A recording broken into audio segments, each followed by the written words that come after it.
Hello दोस्तों, the cross fire channel पर आपका खैर मकदम है। मैं हूं आपका दोस्त डॉक्टर रफत मसूद। दोस्तों, इस वक्त जो है शुरू से लेकर जब लॉकडाउन शुरू हुआ है, लोगों में एक जज्बा पैदा हुआ आवाम की खिदमत करने का, और ये बहुत अच्छी बात है, क्योंकि इंसान अगर अपने लिए ज़िंदा है तो वो इंसान नहीं, फिर वो एक मुर्दा है, जानवर है। और जो अपने आसपास का ख्याल रखे, ख़ास तौर से इस्लाम इस बात की बहुत तलकीन करता है कि आप जो है अपने पड़ोसी का, चाहे वो मुस्लिम हो गैर मुस्लिम हो, उसका ख्याल रखें। और इस मामले में ये बताया गया है कि अगर कोई पड़ोसी भूखा हो जाए तो आपकी इबादत जो है वो कबूल नहीं होती। तो जब से लॉकडाउन शुरू हुआ, मैंने अपने यहाँ इस आसपास में देखा कि एक बहुत ही अच्छा बड़ा खुशगवार सा माहौल पैदा हुआ, लोगों में जज्बा पैदा हुआ। अमीर लोग भी, और न सिर्फ अमीर लोग बल्कि जो एक खिदमत करने वाले लोग हैं, उनके अंदर ये जज्बा पैदा हुआ कि वो आवाम की खिदमत करें। तो मैंने अपने गांव, न सिर्फ अपने गांव बल्कि आसपास के इलाके में, और एक आवाम का बड़ा बहुत ही खुशगवार माहौल, बहुत ही मैं मुबारकबाद पेश करता हूं। और यही वजह है आज मैं कहने में किसी किस्म की एक शर्म महसूस नहीं करता, बल्कि फ़ख्र महसूस करता हूं कि मेरे आसपास में, शायद मेरी मौजूदगी में, चूँकि मैं एक सहाफ़ी की हैसियत से, एक पत्रकार की हैसियत से बहुत बारीक निगाह रखता हूँ, तो शायद कोई इंसान शायद भूख से मरा हो, ख़ास तौर से मुसलमानों में। मैं ये बात बड़े फ़ख्र से कह सकता हूँ, और ये बात दूसरी अक़वाम को सोचनी चाहिए कि वो अपनी कौम का ख्याल रखें। तो इसी बीच में लेके एक हमारा जो तारुफ़ होता है हमारे इलाके का, नगीना धामपुर, तो ऐसे ही एक तारुफ़ होता है हमारे गांव का नींदड़ू हताई। जब भी कहीं बाहर से नाम लेता है कि भाई आप कहाँ के हैं, तो आप जैसे मान लिया कहीं बिहार से, यूपी से बाहर हैं, तो बताएंगे आप कि हम नगीना धामपुर से हैं। ऐसे ही अगर कोई हम पूछे कि आप कहाँ से हैं, तो हम बताते हैं कि नींदड़ू हताई से हैं, चूँकि दोनों करीब के इलाके हैं और एक साथ नाम लिया जाता है। तो यहाँ पे हमारे बहुत ही खिदमतगार हैं, समाजी कारकुन हैं, अक्सर यहाँ पे खिदमत करते हैं आवाम की। हमारे कल्लू नेता बहुत ही बढ़िया, और माशाल्लाह उन्होंने यहाँ पे भी खिदमत करते रहते हैं। तो वहाँ पे उनका ख़ानदान सेट है। कल्लू नेता का ख़ानदान जो है वो पूना में रहता है, वहीं पे उनके बच्चे क़याम करते हैं, वहीं कारोबार है उनका। और पूना में न सिर्फ उनके अलावा बल्कि हमारे बहुत सारे ज़िला बिजनौर के अवाम वहाँ पे काम करते हैं।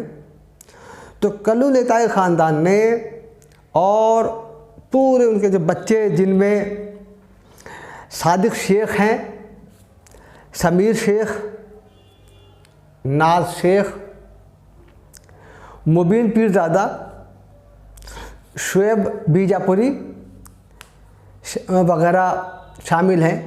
इन हजरात ने मुस्तक़िल तौर से न सिर्फ अपने आसपास बल्कि पिंपरी और चिंचवाड़ इलाके में, जो पूना में है, वहाँ पे गरीब आवाम की इस लॉकडाउन में खिदमत की।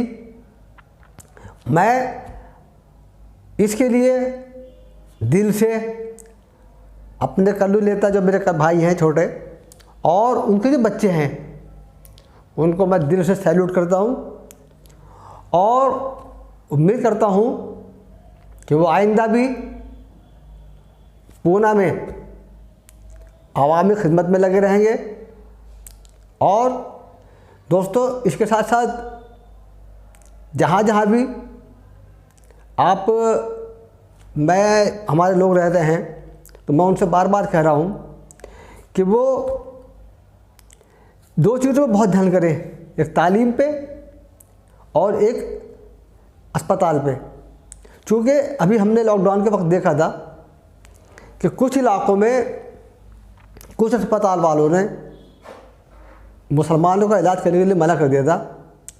देखना यह है कि लॉकडाउन के बाद जो है मुसलमान के बच्चों को स्कूलों में कोई परेशानी तो नहीं होती। तो ये चीज़ें अगर हमें देखनी है कि अस्पताल में क्या हो रहा है या अस्पतालों में क्या होगा, तो उसके लिए हमें चाहिए कि हमें देखना नहीं है, बल्कि हमें अपने ख़ुद के अस्पताल और अपने स्कूल इज्तिमाई तौर से कायम करना चाहिए। तो जहाँ पे हमारे जो कल्लू भाई हैं, इनके जो बच्चे हैं, अगर उनकी दोस्ती में दोस्तों जो आपस में दोस्त हैं, जो मिलने वाले हैं, और पूना में जो इलाके में हमारे ज़िला बिजनौर के लोग हैं, वो इज्तिमाई तौर से मिलकर एक साथ अपने स्कूल क़याम करें, अपने अस्पतालों का क़याम करें, ताकि आपके अपने जो बिजनौरी हैं, और न सिर्फ बिजनौर के बल्कि बिजनौर के आसपास के जो ज़िला हैं, उनका इलाज जो है वो बहुत आसानी से हो, और जो बच्चे उनके तालीम हासिल करना चाहते हैं तो उन बच्चों को बहुत ही मार्जिनल तरीक़े से उनको तालीम हासिल हो सके। तो इसी के साथ साथ जो आप हमारे चैनल को देख रहे हैं, मेरा आपसे अर्ज़ है कि आप हमारे चैनल को ग्रुप में शेयर कीजिए, लाइक कीजिए, और हमारे चैनल को आप सब्सक्राइब कीजिए। मैं एक बार फिर अपने कल्लू नेता का दिल से और उनके ख़ानदान को बहुत मुबारकबाद पेश करता हूँ। न सिर्फ उनको बल्कि जिन लोगों ने इस हालात में गरीबों का ख्याल रखा, उनको मैं बहुत दिल से उनका खैर मकदम करता हूँ, और मैं दुआ करता हूँ कि अल्लाह ताला उनकी जो खिदमत है उसको कबूल फरमाए। और मज़ीद ये चाहूँगा कि आने वाले वक्त में ये नहीं कि रमज़ान और ईद में भी आपको ईद पर भी बहुत ख्याल रखना है अपने गरीबों का, न सिर्फ ईद के बाद ख्याल रखना है, बल्कि मैं समझता हूँ अगर मौका लगता है तो